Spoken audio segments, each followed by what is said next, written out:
एकजना एजियल भन्ने अगमवक्ताको भित्र चाहिँ परमेश्वरको त्यो एनोइन्टिङ आउन थाल्यो। और तब उसने कहा, हे आसा राजा और हे बिन्यामीन, तुम मेरी सुनो। अनि उनले चाहिँ एउटा कुरा भन्छ, हे आशा राजा र हे बिन्यामीन, तिमीले मेरो कुरा सुन।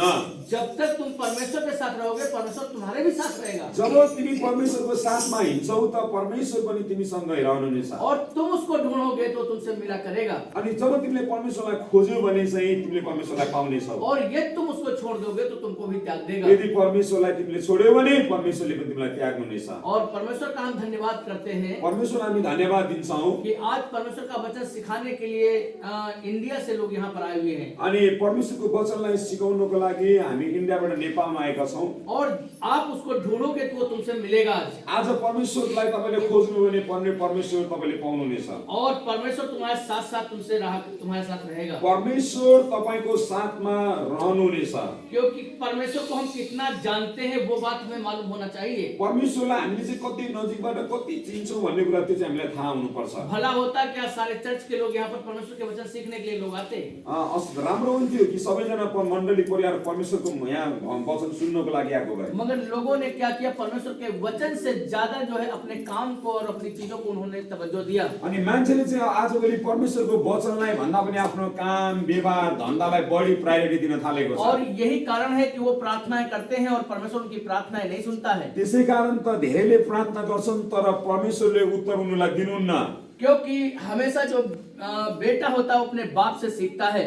किनकि हरेक छोराले चाहिँ आफ्नो बुवाबाट सिक्ने गर्दछ। मैं यहोशापात की बात को आपको बताना चाहता म हूँ। एउटा यहोशापात भन्ने व्यक्तिको कुरा तपाईलाई बताउन गइराखेको छु। क्योंकि यहोशापात सबसे धनवान राजा था। यहोशापात राजा चाहिँ सबैभन्दा धनी राजा हुनुहुन्थ्यो। और वो आसा राजा का बेटा था। ऊ चाहिँ एउटा आशा राजा भन्ने एउटा छोरा थियो। और क्योंकि वो चारों तरफ पूर्व पश्चिम उत्तर दक्षिण चारों तरफ फैल गया था। अनि ऊ चाहिँ पूर्व पश्चिम उत्तर दक्षिण चारै दिशातर्फ उसले फैलिएको और थियो। जो छोटे छोटे राजा थे उन लोग आपस में जलते थे कि मेरा राज्य का पतन होते जा रहा है और आशा राजा का राज्य बढ़ता जा रहा है। अनि मानिसहरू चाहिँ त्यहाँ प्रान्तमा चाहिँ सानो सानो राजाहरू थिए। अनि आशा राजाको जुन एउटा विस्तार भएको कारणले गर्दा उनीहरू चाहिँ भित्र चाहिँ सानो सानो राजा चाहिँ जल्न सुरु गरिराखेका थिए। मगर अम्मोनी, मोआबी और मुनी, ये तीन लोगों ने आपस में सलाह किया और सलाह करके आशा राजा यहोशापात पे चढ़ाई कर दिया।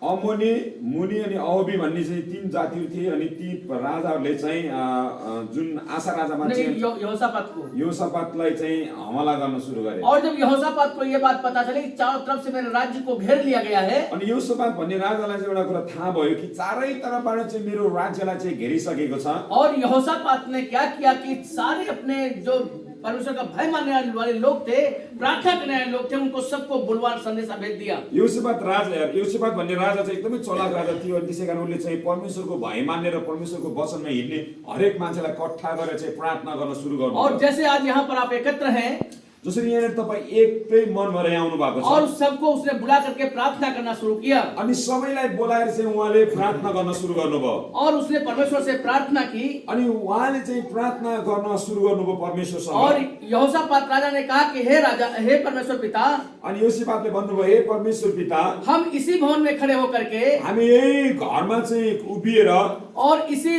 भवन में खड़े होकर हम तेरे नाम की दुहाई देंगे। हामी यही हलभित्र भएर तपाईको नामलाई प्रार्थना गर्नेछौँ। और तुम ये दुहाई सुन करके तुम मुझे बचाएगा। हामी तपाईसँग प्रार्थना गर्नेछौँ र यो आवाज सुनेर तपाईले 100% हामीलाई बचाउनुहुन्छ। और आमेन। उन्होंने एक निर्णय लिया अनि उनले चाहिँ एउटा निर्णय लिनुभयो कि तलवार या मरिया कोई विपत्ति हम पर पड़े, तलवार या मरिया कोई विपत्ति हम पर पड़े, तरवार अथवा कुनै पनि संकट हामीमाथि परिहाल्यो भने पनि, और हम इसी भवन में खड़े होकर के हम परमेश्वर के नाम की दुहाई देंगे। हामी यही भवनभित्र रहेर चाहिँ परमेश्वरको नाममा प्रार्थना गर्छौँ। आमेन।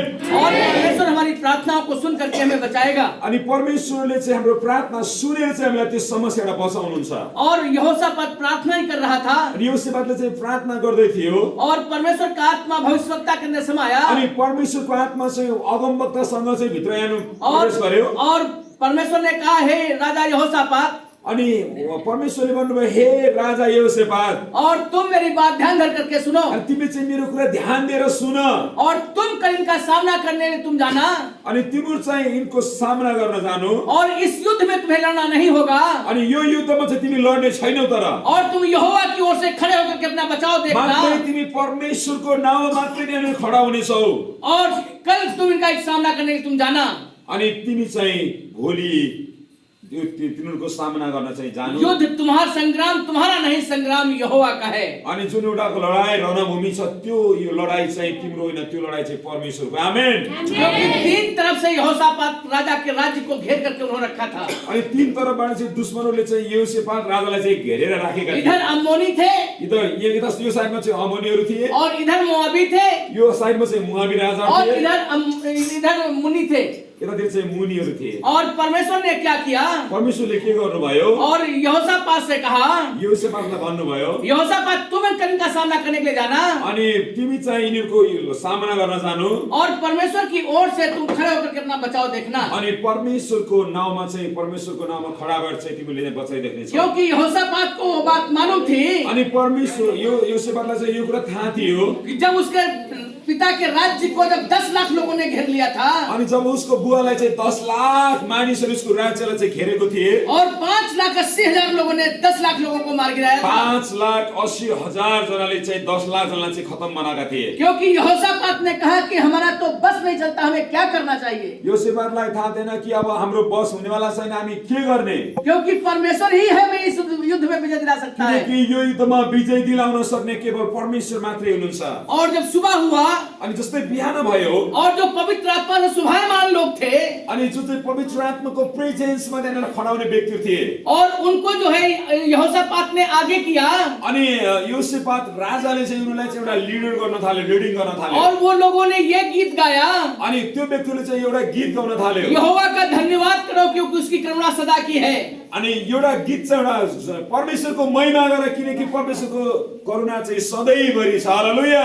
और इसलिए वो जा ही रहे थे, अनि त्यस समय उनीहरू गइराखेका थिए कि परमेश्वर ने आपस में लड़ा दिया तीनों को। अनि परमेश्वरले चाहिँ ती तीनै जो उनीहरूको दुश्मनहरू विरुद्धमा खडा भएका तीन राजालाई अम्मोनी ने सोचा कि यहोशापात की प्रजा है, अनि अम्मोनीहरूले सोचे कि यो यहोशापात राजाको चाहिँ सेनाहरू हो, और मुनियों ने सोचा कि अम्मोनियों की प्रजा है, अनि मुनिहरूले सोचे कि अम्मोनीहरूको प्रजा हो, और वो आपस में सब लड़ गए।